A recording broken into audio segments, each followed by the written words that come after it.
Assets, it's gold. It's more gold than people know about. It's over 1 million metric tons of gold. The Marcoses, I will not name the spokesman. They'll open everything. To help me implement the last will and testament of the late President Marcos. But it shows deposits in the name of Ferdinand Marcos in a bank in Brussels, and it's for $987 billion. 900. Can we show the camera? Just to show you the bill of lading, how much is $240 million. Oh my goodness. Is it million? Billion? billion? Billion? 240 billion? Only one shipment.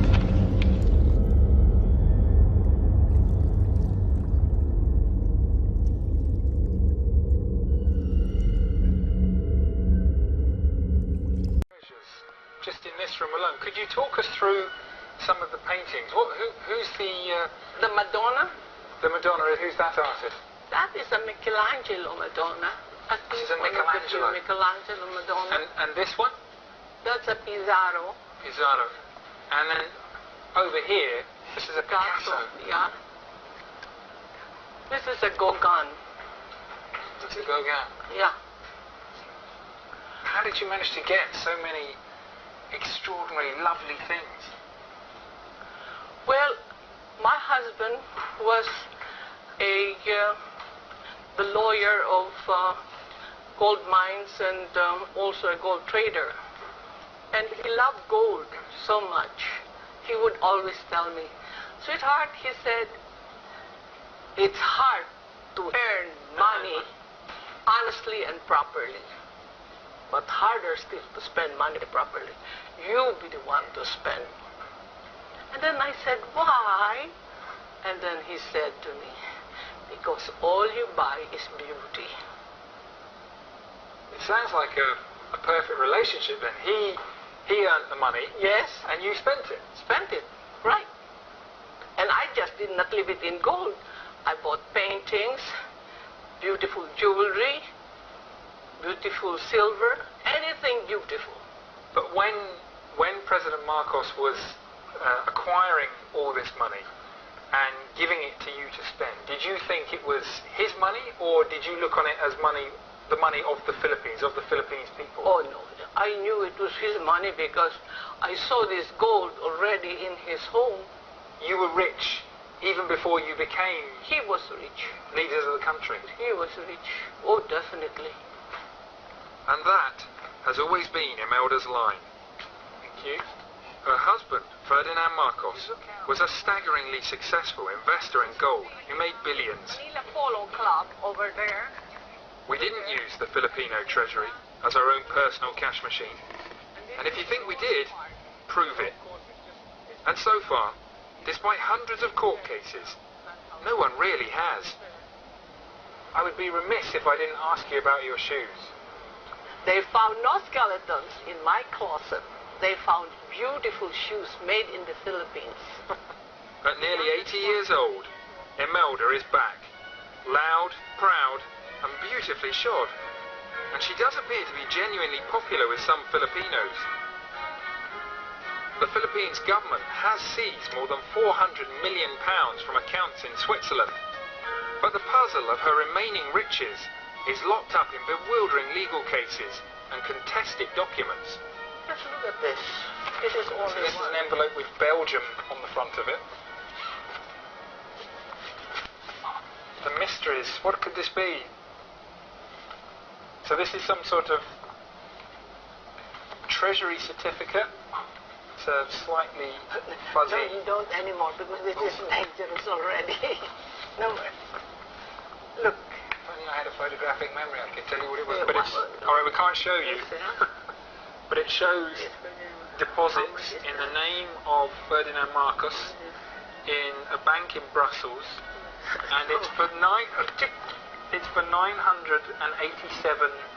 billion. 900. Can we show the camera? No, you know. Such a huge sum surely can't be genuine. But with Imelda, who knows? Like armies of lawyers, I failed to unravel the mystery of Imelda's billions. This is shallow waters. But I did get a very interesting and very long presentation on her plans to end poverty and build a tunnel through the Philippines that would solve the world's trade problems.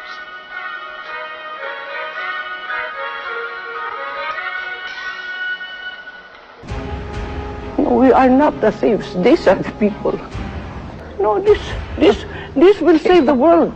This is the reason why I want to survive. And it's not for me anymore. With the whole press saying we are magnanakaw, we are the magnanakaw, kami ang ninanakawan. We are the one who took it. Marcos suffered so much for this. Assets, it's gold. It's more gold than people know about. It's over 1 million metric tons of gold. And the World Bank and the IMF have a special role to play, making sure that that money is spent to the benefit of humanity. So where's the gold? Some people believe that the gold in Fort Knox has disappeared. That's been in question for many years. Congressmen have attempted to get an audit of the gold in Fort Knox.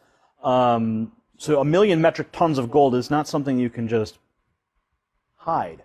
Where would you say that that gold is being stored? 400,000 metric tons are in the Central Bank of the Philippines. There's over 200,000 metric tons in Union Bank of Switzerland. And some of that gold is buried securely in the Philippines as well. Some of it is held in various banks, but the bulk of it is in the Philippines. That there is a special trust that contains just about all of the world's gold. It was established by Ferdinand Marcos. This gold, people want to know what the gold is. You're referring to the president of the Philippines, of the former president of the Philippines who died in '89, correct? That's correct. That's who, except, it's not clear about the exact date of his death because he had a cousin who, he was removed. He was removed by the CIA. It was not by a popular uprising. You know how the CIA stages these things. And he was sent off to Hawaii. But he had expected that this was going to happen, and he had gotten his cousin to stand in for him. So it was his cousin that was in Hawaii, captive. Yeah. But anyway, what Ferdinand Marcos did was he took the world's gold. I was explaining what is the world's gold.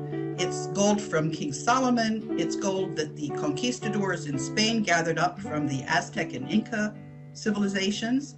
It is gold that was gathered by General Yamashita between World War I and World War II. And what the banks did when they gathered up the gold, they issued certificates to the wealthy people who had the gold. And those certificates had interest that was payable in gold. And the interest has been compounding. What Ferdinand Marcos did was he put the gold in a trust for benefit of humanity. And he said that the trust would be for 50 years. The reason he did this, he was a lawyer, and he knew that if somebody claims that they own something and they are not able to prove their claim for 50 years, that claim is extinguished. That's a legal concept called statute of limitations. These are the 350,000 documents used against me. Now, all of that. All the mines, all the banks of the world, 170 banks of the world. And I have the bill of lading. And these are all U.S. government exhibits. Just to show you the bill of lading, how much is $240 million. Oh my goodness. Is it million? Billion? Billion. Billion? 240 billion? Only one shipment. And these are plenty of shipments, and then 5 sketches. When we started, it was $32 and then $35. An ounce of gold. She's talking of gold. Now it's 1,300, 400, 500, 600, 800, nag-iiba-iba. Iba-iba.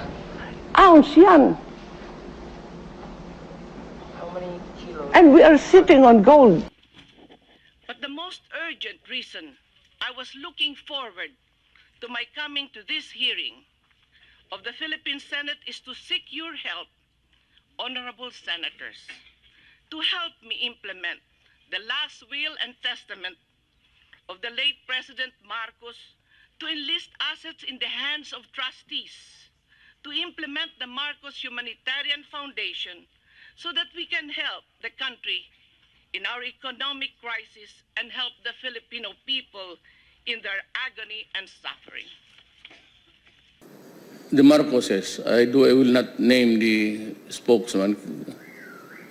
Sabi nila na they'll open everything and probably return yung nakita lang.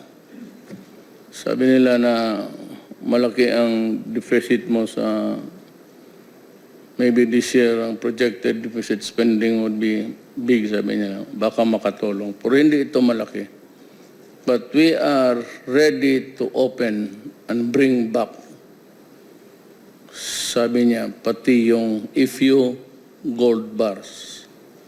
Hindi ganun kalaki. It's not the Fort Knox. It's just IFU. But sabi nila, isauli nila. Para walang ano. And the only reason really was, sabi nila, that the father was protecting the economy. And of course, the eventual kung maalis siya. But he was thought of regaining the Malacanang, and that is why ganito ang lumabas, parang naitago. I will accept the explanation. Whether or not it is true, wala na eh. And they are ready to return. How much they would give me an accounting. Trying to look for a guy not identified with anybody to handle the negotiation kung gusto nila. I'm looking at the former Chief Justice. Sila na lang mag-usap. Then another CPA and maybe a representative of all that is accepted also by all. So that tatlong tao yan mag-usap sa kanila. And then they are ready. And I'm happy na we come with a clean breast. Make something that is really worthwhile for the Filipinos.